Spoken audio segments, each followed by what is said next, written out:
Capítulo 4. El Sermón de la Montaña. Subtítulo: La Torá del Mesías. Subtema: la disputa sobre el sábado. Sigamos el diálogo de Neusner, judío creyente, con Jesús, comenzando por el sábado. Guardarlo cuidadosamente es para Israel expresión central de su existencia, entendida como vida en la alianza con Dios. Hasta el lector superficial de los evangelios sabe que la disputa sobre lo que pertenece al sábado y lo que no está en el centro de la discusión de Jesús con el pueblo de Israel de su época. La interpretación habitual viene a decir que Jesús ha quebrado una praxis legislativa y estrecha de miras. En vez de ella, nos ha dado una visión más libre y generosa que abre la puerta a actuar racional y adaptando a la situación. Como prueba de esto sirve la frase, cito: "El sábado se hizo para el hombre y no el hombre para el sábado". Fin de la cita. Marcos capítulo 2, versículo 27. En la que uno encuentra una visión antropocéntrica de toda la realidad, de la que se desprendería por sí misma una interpretación liberal de los mandamientos. Precisamente así se ha formado a partir de las polémicas en torno al sábado, la imagen del Jesús liberal.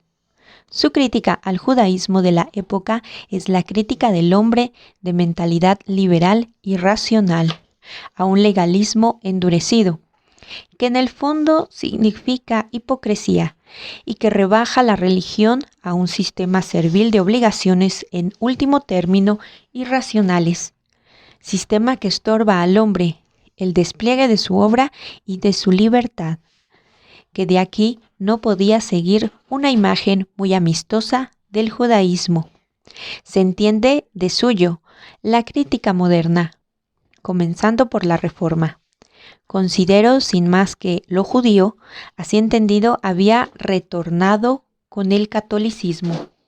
En todo caso, aquí se plantea la pregunta por Jesús: ¿quién era y qué quería realmente? Así como toda la cuestión sobre la realidad del judaísmo y el cristianismo. ¿Fue Jesús realmente un rabino liberal, un precursor del liberalismo cristiano? ¿Es por tanto el Cristo de la fe y en consecuencia toda la fe de la Iglesia un gran error? Neusner deja a un lado este tipo de interpretación con sorprendente rapidez. Tiene derecho a hacerlo, ya que saca a la luz convincentemente el verdadero punto en discusión, sobre la disputa acerca de los judíos que arrancaban espigas. Se limitan a decir, cito: "Lo que me inquieta en consecuencia no es la infracción por los discípulos del mandamiento de guardar el sábado. Eso sería trivializar, pues se dejaría intacto el núcleo de la cuestión". Fin de la cita. Ciertamente, cuando leemos la controversia sobre las curaciones en el sábado y los relatos sobre el airado lamento del Señor por la dureza de corazón de los representantes de la interpretación dominante del sábado, vemos que en estas polémicas están en juego cuestiones más profundas sobre el hombre y sobre el modo correcto de honrar a Dios. En tal sentido, ciertamente tampoco este aspecto del conflicto es algo simplemente trivial. Pero Neusner tiene razón cuando en la respuesta que da Jesús, en la controversia por las espigas arrancadas en sábado, ve expuesto el núcleo más profundo del conflicto. Jesús justifica el modo como los discípulos sacian su hambre, primero haciendo referencia a David, que con sus acompañantes comió panes sagrados en la casa de Dios, cosa que no les estaba permitido ni a él ni a sus compañeros, sino solo a los sacerdotes. Luego continúa, cito: "¿Y no habéis leído en la ley que los sacerdotes pueden violar el sábado en el templo sin incurrir en culpa? Pues os digo que aquí hay uno que es más que el templo. Si comprendierais lo que significa, quiero misericordia y no sacrificio". Oseas capítulo 6, versículo 6. Comparar también Primera de Samuel, capítulo 15, versículo 22. No condenaréis a los inocentes, porque el Hijo del Hombre es Señor del sábado. Fin de la cita.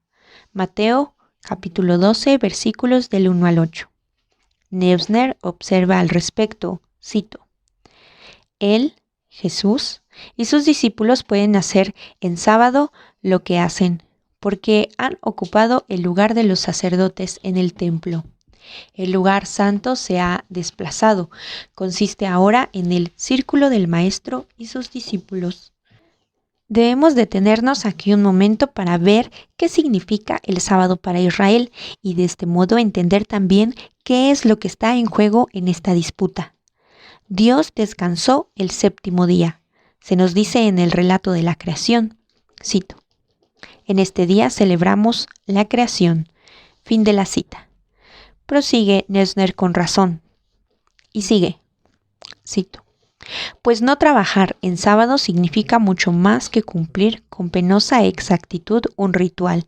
Es una especie de imitación de Dios. Fin de la cita. De modo que no solo forma parte del sábado negativamente, el no realizar actividades externas, sino que también forma parte de él positivamente, el descanso, que también se ha expresado espacialmente. Cito: Para guardar el sábado uno debe quedarse en casa. La renuncia a cualquier trabajo no basta por sí sola. También hay que descansar y eso significa que un día a la semana se restaura el círculo de la familia y hogar en el que todos están en casa y todo en su lugar. Fin de la cita. El sábado no solo es cuestión de piedad personal, es el núcleo de un orden social. Cito: Este día hace que el Israel eterno sea lo que es, el pueblo que, al igual que Dios, tras la creación, descansa el séptimo día de su creación. Fin de la cita. Podríamos reflexionar aquí sobre cuán sano sería para nuestra sociedad actual que hubiera un día en que las familias estuvieran juntas y convirtieran el lugar de residencia en hogar y en plenitud de la comunión, en el descanso de Dios. Pero renunciemos a hacer tales reflexiones en este lugar y sigamos atentos al diálogo entre Jesús e Israel, que inevitablemente es también un diálogo entre Jesús y nosotros, así como nuestro diálogo con el pueblo judío de hoy. Para Neusner, el tema del descanso como elemento constitutivo del sábado está en conexión con la exclamación de Jesús que en el Evangelio de Mateo precede al relato de las espigas arrancadas por los discípulos. Es la que se conoce como la exclamación mesiánica de júbilo y comienza así, cito: Te doy gracias, Padre, Señor del cielo y de la tierra, porque has escogido estas cosas a los sabios y entendidos y se las has revelado a los pequeños. Fin de la cita. Mateo capítulo 11, versículo 25 al 30.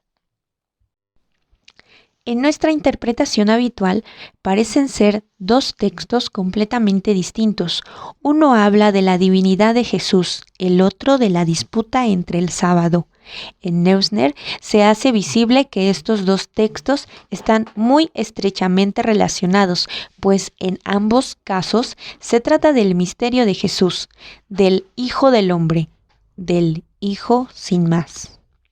Las frases inmediatamente anteriores al relato sobre el sábado dicen así, cito: Venid a mí todos los que estáis cansados y agobiados, y yo os aliviaré. Tomad mi yugo sobre vosotros y aprended de mí, que soy manso y humilde de corazón, y encontraréis descanso para vuestras almas, porque mi yugo es llevadero y mi carga ligera. Fin de la cita. Mateo capítulo 11, versículos del 28 al 30. Habitualmente se interpreta esto partiendo de la idea del Jesús liberal, por tanto de modo moralista. La concepción liberal de la ley por parte de Jesús facilita la vida frente al legalismo judío. La verdad es que esta interpretación no resulta muy convincente en la práctica, ya que el seguimiento de Cristo no es cómoda, ni tampoco Cristo afirma jamás que lo fuera. Entonces, ¿qué? Neusner nos muestra que no se trata de una forma de moralismo, sino de un texto marcadamente teológico, o digámoslo con más precisión, de un texto cristológico. A través del tema del descanso y del tema a él vinculado del cansancio y la carga, el texto está relacionado con la cuestión del sábado. El descanso del que aquí se trata tiene que ver con Jesús. La doctrina de Jesús acerca del sábado se presenta ahora precisamente en la consonancia de esta exclamación con la palabra sobre el Hijo del Hombre como Señor del sábado. Neusner resume así el contenido de todo ello. Cito: Mi yugo es ligero, yo os daré descanso. El Hijo del Hombre es verdaderamente Señor del sábado, pues el Hijo del Hombre es ahora el sábado de Israel. Así, obramos como Dios. Fin de la cita. Neusner puede decir ahora más claramente aunque antes. Cito: Nada tiene de extraño que el Hijo del Hombre sea Señor del sábado, pero no porque interprete el modo liberal las restricciones del sábado. Jesús no era un reformador rabínico, ni siquiera hacer más fácil la vida para los hombres. No, aquí no se trata de aliviar una carga. Lo que está en juego es la autoridad de Jesús. Ahora Jesús está en la montaña y ocupa el lugar de la Torá. Fin de la cita. El diálogo del judío creyente con Jesús llega aquí a un punto decisivo. Ahora Neusner, lleno de noble respeto, no pregunta a Jesús mismo, sino al discípulo de Jesús. Cito: ¿Es tu maestro, el Hijo del Hombre, realmente Señor del sábado? Y vuelvo a preguntar, ¿es tu maestro Dios? Fin de la cita. Con esto queda a la vista el verdadero punto nuclear de la disputa. Jesús se entiende a sí mismo como la Torá, como la palabra de Dios en persona. El imponente prólogo del Evangelio de Juan, cito: En el principio existía el Verbo, y el Verbo estaba junto a Dios, y el Verbo era Dios. Fin de la cita. No dice otra cosa que lo que dicen el Sermón de la Montaña y el Jesús de los Evangelios sinópticos. El Jesús del cuarto Evangelio y el Jesús de los sinópticos es uno y el mismo, el verdadero Jesús histórico. El núcleo de las polémicas en torno al sábado es la cuestión del Hijo del Hombre, la cuestión de Jesucristo mismo. De nuevo, vemos cuánto se equivoca Harnack y la exegesis liberal que lo secundaban al opinar que el Hijo, Cristo, no forma parte del Evangelio de Jesús, cuando en realidad es en todo momento el centro de ese Evangelio. Pero ahora debemos prestar atención a un nuevo aspecto de la cuestión, que nos saldrá al paso con más claridad al considerar el cuarto mandamiento. Lo que incomoda al rabino Neusner del mensaje de Jesús sobre el sábado no es solo la centralidad de Jesús mismo.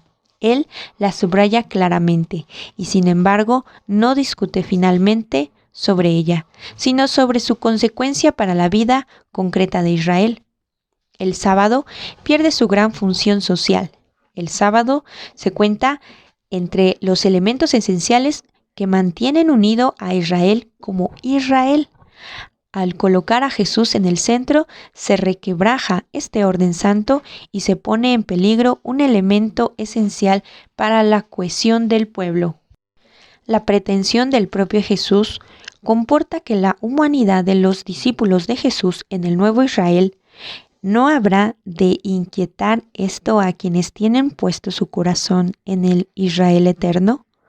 La pregunta por la pretensión de Jesús de ser la Torá y en el templo en persona está relacionada con el tema de Israel, la comunidad viva del pueblo, como lugar en el que la palabra de Dios se realiza. Neusner ha destacado en la mayor parte de su libro precisamente en este segundo aspecto, como veremos a continuación. Ahora bien, aquí se plantea también para el cristiano la siguiente cuestión. ¿Fue acertado poner en peligro la gran función social del sábado? ¿Quebrar el orden santo de Israel en beneficio de una comunidad de discípulos que, por así decir, se define por referencia a la sola figura de Jesús? Esta cuestión solo se podía y solo se puede aclarar en la comunidad de discípulos que se ha ido formando, la Iglesia. No podemos seguir aquí ese desarrollo. La resurrección de Jesús, el primer día de la semana, trajo consigo que para los cristianos este primer día, el comienzo de la creación, se convirtiera en el día del Señor, al que pasaron por sí mismos en la comunión de mesa con Jesús, los elementos esenciales del sábado veterotestamentario, que la Iglesia había asumido con ello también la función social del sábado, orientado siempre al Hijo del Hombre. Se puso de manifiesto claramente cuando Constantino, en su reforma jurídica de inspiración cristiana, asoció a este día ciertas libertades, también para los esclavos, y de este modo introdujo el Día del Señor como día de libertad y de descanso en un sistema jurídico configurado cristianamente. Me parece sumamente objetable el que algunos liturgistas modernos pretendan arrumbar esta función social del domingo, que guarda continuidad con la Torá de Israel, como si fuera un error cristiano. Pero aquí se suscita naturalmente todo el problema de la relación entre la fe y orden social, entre fe y política. A él debemos dirigir nuestra atención en la sección siguiente.